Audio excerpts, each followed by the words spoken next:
Not everyone is easy to manipulate, even though most people don't realize this about themselves. Manipulation doesn't happen only in toxic relationships or extreme situations. It exists at work, within families, in friendships, and even in the simplest day-to-day interactions. Still, there are people who simply don't enter this game because they don't function the way a manipulator expects. The first sign that someone is hard to manipulate lies in emotional control.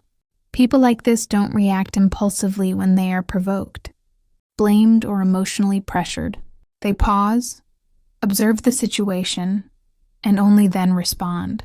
This completely disrupts the strategy of anyone trying to control them, since manipulation depends on fast emotional reactions. When there is no immediate response, the power shifts. Another very clear sign is comfort with silence.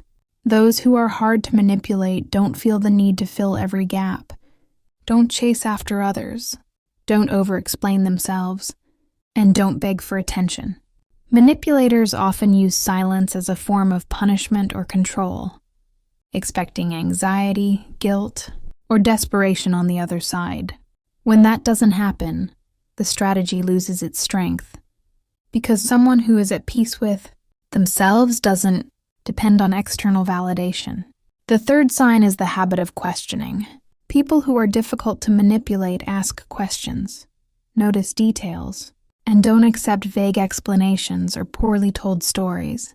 They aren't guided only by words, but by patterns of behavior.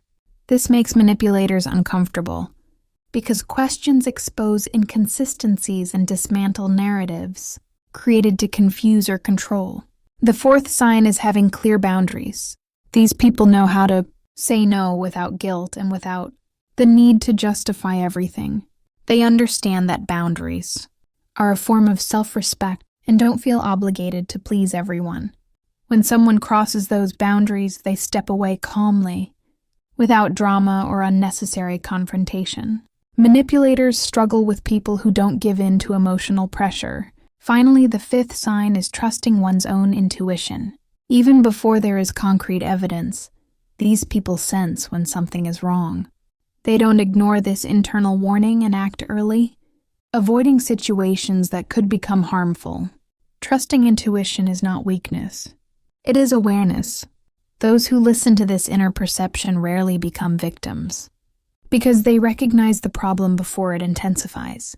If you identified with several of these signs, it's very likely that you are much harder to manipulate than you realize. Understanding this isn't about feeling superior, but about protecting yourself. The more self-awareness you have, the less space there is for others to control your emotions, decisions, and boundaries.